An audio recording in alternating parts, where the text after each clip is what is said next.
Terus ada satu momen dimana gue berantem sama mama gue. Sampai di titik mama gue ngomong kayak lu tuh nurut sama gue.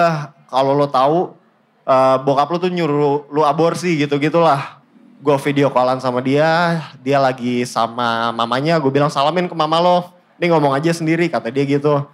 Nah setelah itu gue ngomong sama mamanya, kata-kata pertama mamanya adalah Tobi Natalan apa Lebaran.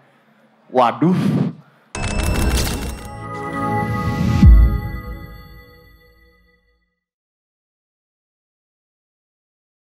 Cerita ini berjudul Cerita Dewasaku.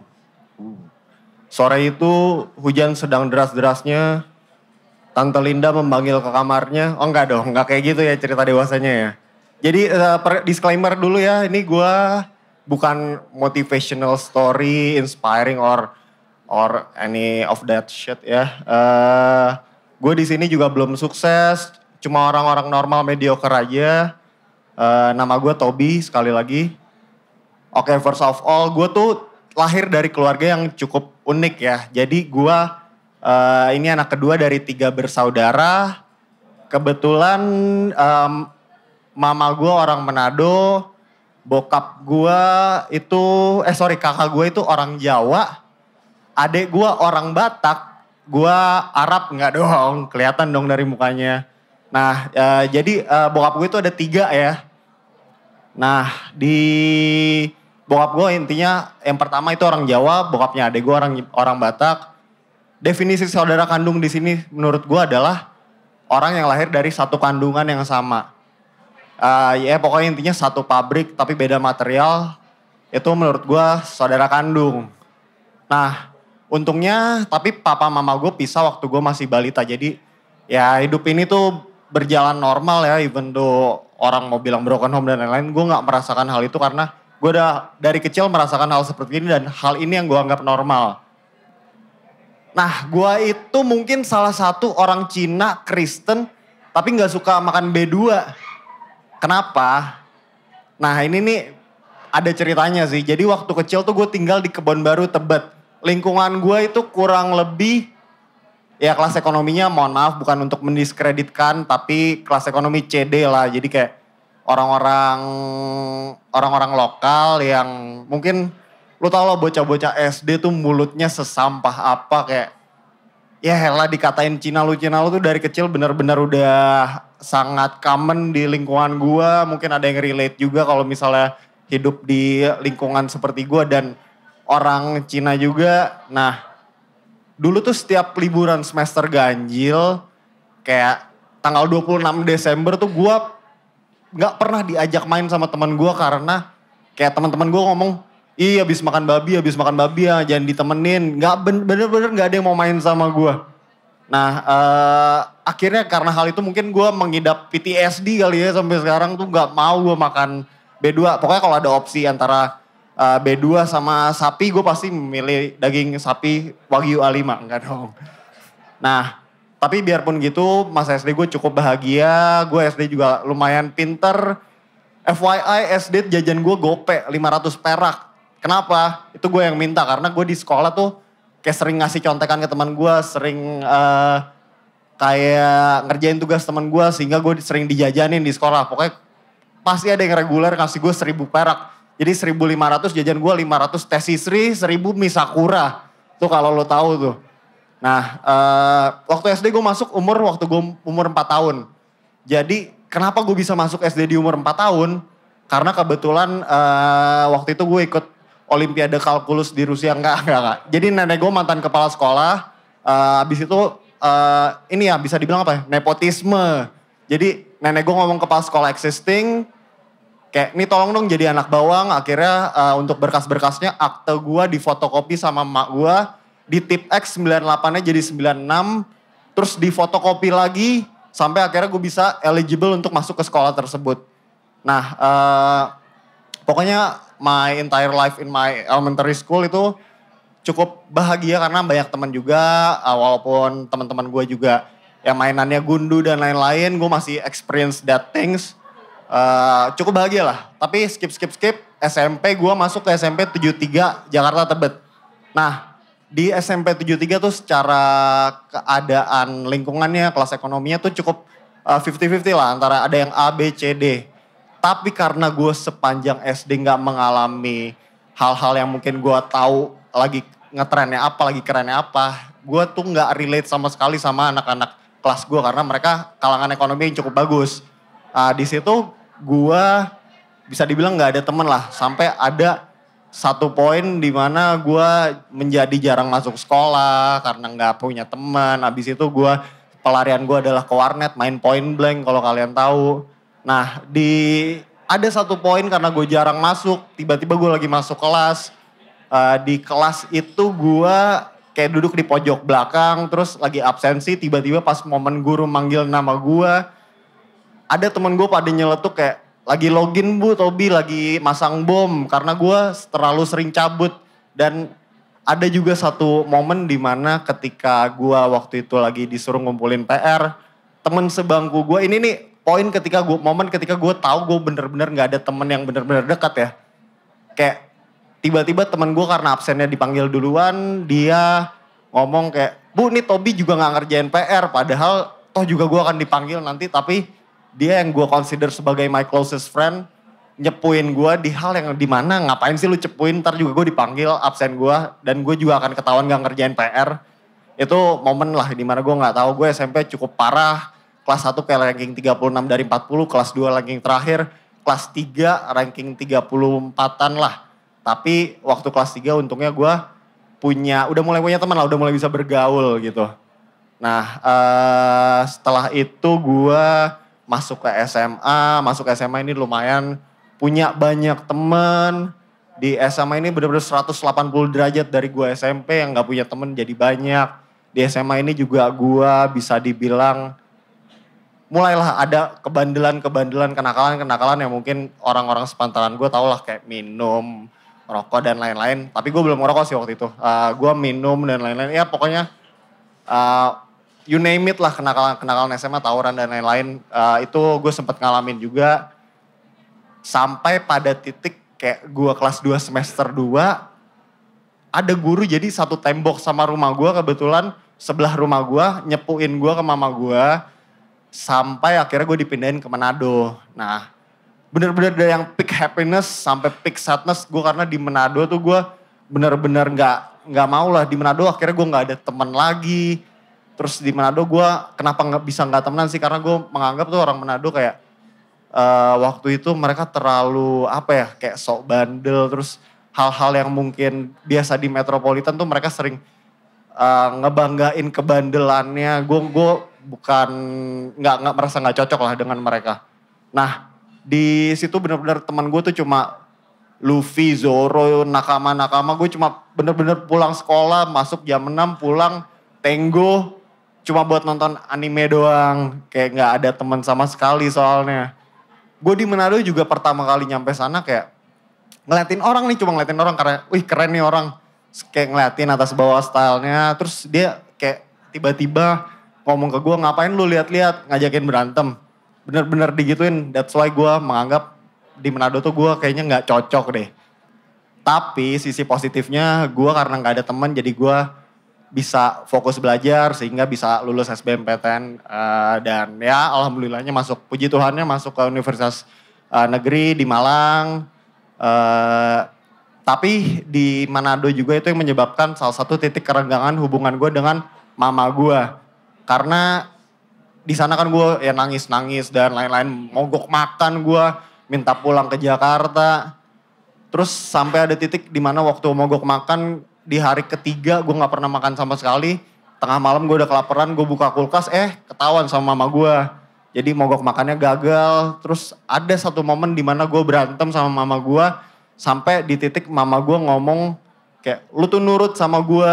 Kalau lo tahu bokap lu tuh nyuruh lu aborsi gitu-gitulah. Wah itu bener-bener di sisi lain sebenarnya gue ngerasa, wah sebenarnya gue diperjuangin nih kalau mau ngambil positifnya gitu sih. Tapi di sisi lain gue jadi recall, jadi waktu SD tuh pernah ada yang ngechat gue tuh kayak, lo tuh anak haram bla bla bla segala macam. Bener-bener gue jadi ke-recall all of the bad things that happened in my life gitu.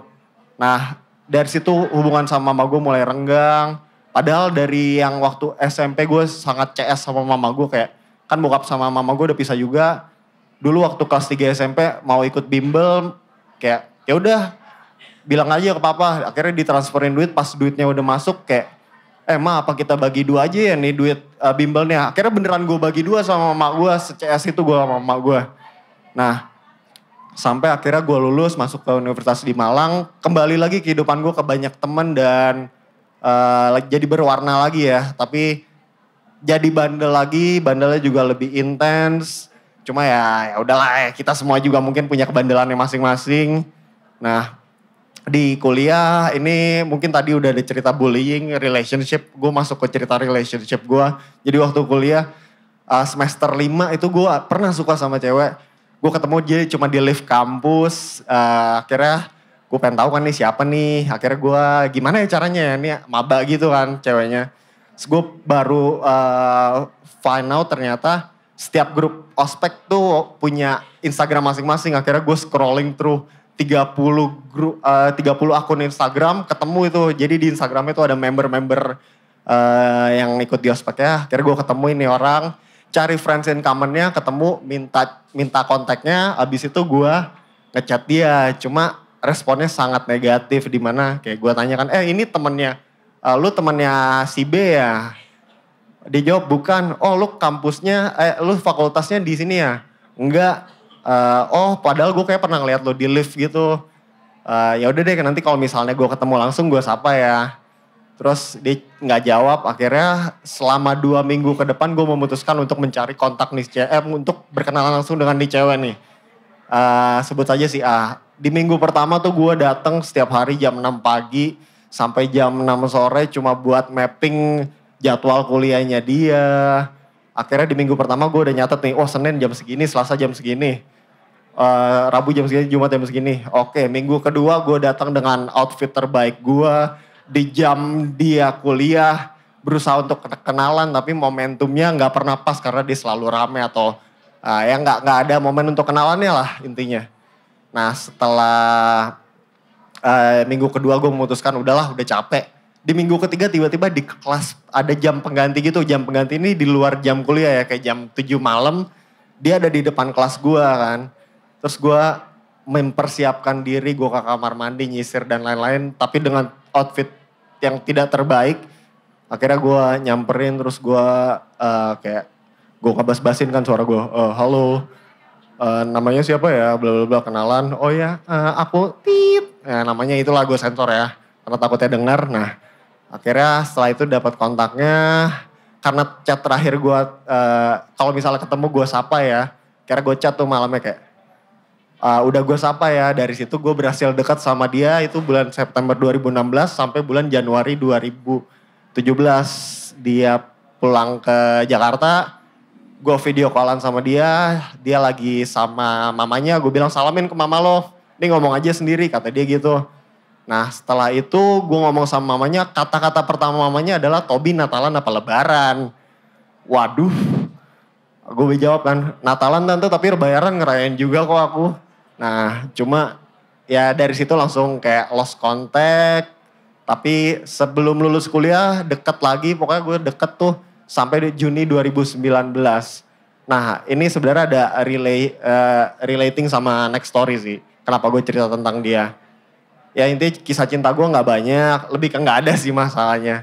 Nah lulus kuliah gue lulus ngambil IELTS, nge-apply ke kampus di luar, dapat LOA. Tapi and then pandemic hits. Bokap gue kena restrukturisasi, semua grand plan di hidup gue tuh kayak menyiapkan kayak gue SD, SMP, kuliah, lulus, lanjut S2 keluar, nanti selesai S2 balik lagi ke Indo, kerja, sukses, menguasai dunia. Gue tuh punya grand plan seperti itulah kurang lebih lah. Tapi gagal karena pandemi. Nah setelah itu bokap gue minta ya udah postpone aja dulu nih kuliahnya. Ya udah akhirnya karena gue masih punya adik dari sisi bokap gue juga kan yang belum kuliah. Setelah itu kita masuk masa-masa WFH ya, semua mengalami. Mungkin kita susah untuk beradaptasi nih waktu WFH. Gue waktu WFH akhirnya berusaha beradaptasi dengan gue nyetok minuman. Dari situ gue karena gue waktu minum harus ngerokok, gue akhirnya minum sambil ngerokok dan akhirnya kecanduan rokok sampai sekarang juga. Ya kurang lebih parah lah pandemi, mungkin kita semua juga mengalami hal yang sama lah. Setelah itu perusahaan gue karena nggak kurang sehat, gue resign dan akhirnya berusaha waktu itu usaha beras gagal juga, nganggur 6 bulan, hampir masuk bui juga, kayak gue stres banget. Terus di pandemi itu hubungan keluarga gue makin parah sampai ada di titik bokap gue tuh juga karena kena restrukturisasi nggak pernah kemana-mana, punya anger issue jadinya. Mama gue pun parah waktu pandemi, jadi waktu pandemi mama gue tuh jadi dog rescuer gitu sampai punya 26 anjing di rumah. Akhirnya gue berantem, gue memutuskan untuk gak mau tinggal di rumah mama gue lagi. Sering berantem banget dan gue pindah ke bokap, tapi di bokap juga punya anger issue. Kayak ada satu momen gue, sepele banget sih masalahnya, gue abis makan pengen BAB, pas gue BAB gue lupa nutup rice cookernya dengan kencang. Jadi kayak masih agak kebuka dikit. Abis itu bokap gue tiba-tiba neriakin gue dengan sangat marah kayak, Tobi yang bener apa ini, rice cooker gak ditutup gimana sih? Kayak gak punya otak bla bla segala macam gitulah. Akhirnya gue cuma teriak, ya udah abis ini gue cabut dari rumah, intinya gitulah. Gue cabut seminggu sampai ada poin dia di mana bokap gue, mama gue ngontak gue. Waktu itu keadaan lagi berantem sama dua-duanya, tapi mama gue ngontak gue kayak, Tobi papa abis nelpon mama nangis-nangis, maafin mama sama papa. Tapi di situ gue masih terlalu emosi sampai ada titik di mana ini hal yang mungkin salah satu yang gue paling sesali. Gue ngomong ke mama gue, udahlah pikirin aja diri sendiri sama dosa-dosa kalian, dosa-dosa aku juga. Nanti mungkin kita ketemu di neraka aja bareng-bareng. Gue bener-bener ngomong itu salah satu hal yang gue nyeselin ke mama gue. Minta maaf juga mama. Nah dari situ tapi setelah hal itu gue makin hancur juga beberapa hari. Sampai ada titik di mana gue beberapa hari hancur, terus gue mulai merenung, akhirnya gue minta maaf. Nah, tetap keadaan belum membaik juga, tapi at least udah minta maaf lah ya. Post pandemic gue udah mulai membaik, udah mulai agak normal nih, kerja udah dapat lagi, gue bahkan sempat triple job. Jangan tanya kok bisa ya, karena itu modal nekat doang.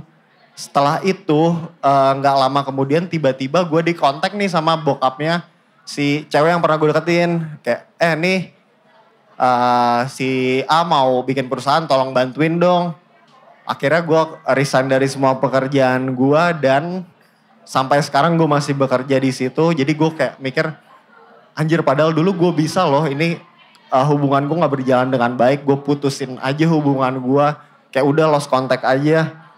Daripada galau-galau dan lain sebagainya. Cuma ternyata ada aja jalannya ya.